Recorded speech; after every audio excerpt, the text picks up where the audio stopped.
বন্ধুরা, তোমাদের স্বাগত রাজু রিঙ্কু সিম্পল রান্নায়। তোমাদের সবাই স্বাগত। আজকে আমি করব পুঁটি মাছ দিয়ে শসা দিয়ে একটা রান্না। তাই নিয়েছি আমি কটা যে পুঁটি মাছ, তার সঙ্গে বাটা মাছও রয়েছে কতগুলো, আর কতগুলো এই যে চেলা পুঁটি রয়েছে। তাই দিয়ে আমি করব পুঁটি মাছ দিয়ে শসা দিয়ে একটা রান্না। তাই পুঁটি মাছগুলো আমি এই যে রাইসটি ফেলানোর জন্য একটু ঘুষিয়ে নিচ্ছি। এখন আমি কেটে ধুয়ে ভালো মতো পরিষ্কার করে নিচ্ছি। ভালো জল দিয়ে আমি একে ধুয়ে নেব। জলে এই ধুয়ে নিচ্ছি। এই যে আমার মাছের ছাল পুরো বাইরে গেছে। এদিকে এই যে দুইটে মিনু বসে রয়েছে, মাছের ঘ্রাণ পাইছে, তাই বসে রয়েছে মাছ খাবে করে। এই যে আমাকে পালা মিনু বাড়ির। এই যে নে খা খা, ওই যে খা মাছ, খা খা মাছ, ধারে দাও এগুলো। এই মাছটা খেয়ে ফেলাইছে মিনু। এই যে আমার ছোট মাছ পরিষ্কার করে ধুয়ে টুয়ে আমি এখানে রান্না করতে যাব।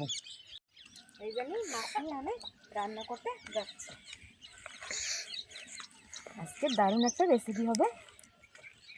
এই যে আমি নিয়েছি শসা, মাছ, ছোট মাছ, আর তার সঙ্গে কাঁচামরিচ, আর এই যে আমার কাঁচামরিচ, জিরে আর সরিষা বাটা। আমি দিয়ে দিলাম একটু হলুদ পাউডার, হলদি পাউডার, আর দিয়ে দিলাম পরিমাণ মতন লবণ। এখন ভালো মতন আমি মাছ কড়ারে মেখে ভাজবো।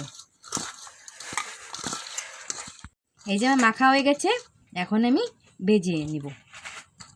এদিকে আমার কড়াই গরম হচ্ছে মাছ ভাজবো করে, তাই কড়াই গরম হতে হোক।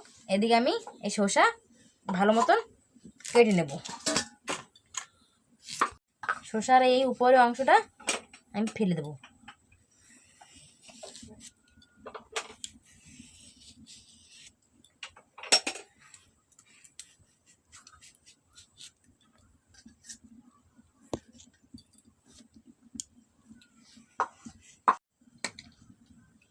শসার আমি এই ভিতরের অংশটা দেবো না, এটা আমি আলাদা পরে মেখে খাবো, তাই থুয়ে দিছি। এই যে আমি শসা কেটে নিচ্ছি, এই সাইজের আমি শসা পুরো কেটে নেব।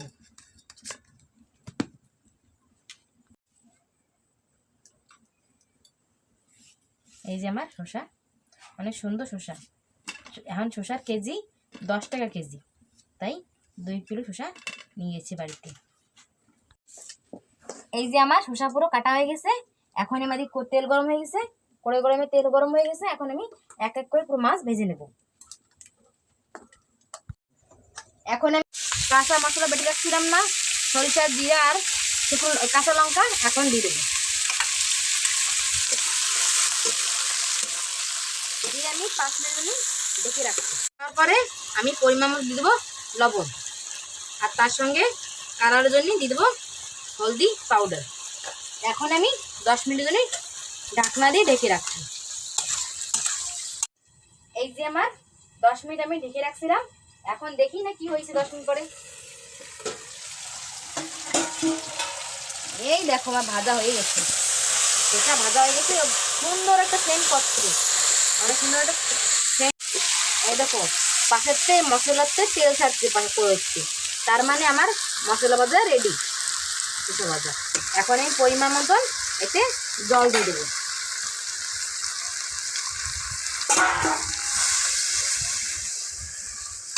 অল্প জলে আমি আরো 10 মিনিট ঢেকে রাখবো।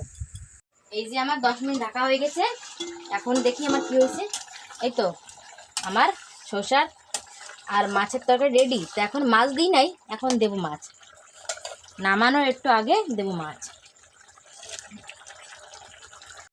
এই মাছ দেওয়া হয়ে গেল, এখন আমি 2 মিনিটের জন্য আবার ঢাকনা দিয়ে ঢেকে রাখবো, যার কারণে আমার মাছের মধ্যে পুরো মশলাপাতি ঢুকে যাবে, তাই আমি 2 মিনিট ঢেকে রাখবো।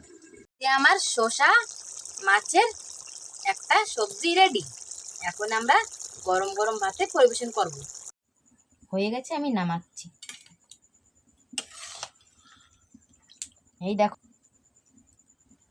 এই দেখো বন্ধুরা, মাছ যেরম ছিল সেরমই রয়েছে, মাছ কিছু ভাঙে চলে নেই, সেই জন্যই 2 মিনিট আগে দিতে হয়, নামানো 2 মিনিট আগে মাছ দিতে হয়, তাহলে ভাঙি চলে না। বন্ধুরা, এই যে আমার পুঁটি মাছ দিয়ে শসা দিয়ে একটা সবজি রেডি হয়ে গেছে। অনেক সুন্দর টেস্টি লাগে।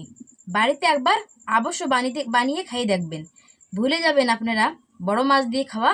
এই খাবেন, শসা দিয়ে পুঁটি মাছ দিয়ে একটা সুন্দর একটা সবজি বাড়িতে বানিয়ে খাইয়ে দেখবেন, আর কমেন্ট করে জানাবেন যে কেমন হয়েছিল। এখন তোমাদের দাদাকে আমি দেব আমার সেই ছোট মাছ দিয়ে শসা রান্নার একটা সবজি রান্না করছি না, তাই সবজিটা আমি দেব, যে খাইয়ে বলবে যে কেমন হয়েছে। সঙ্গে রয়েছে বেগুন ভাজা, একটা শুকনো লঙ্কা ভাজা, আর দিয়েছি আমি এই সবজি।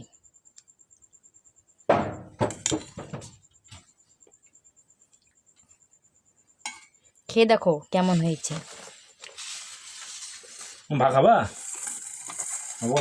এদিকে আয়েশাও খাবে বলছে।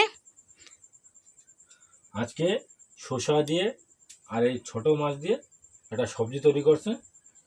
এখন দেখা যাক কিরম হয়েছে সবজিটা। আপনারা বাড়ি বসেও বানায় খাতে পারেন, অনেক সুন্দর হয়েছে, ভালো হয়েছে সবজিটা।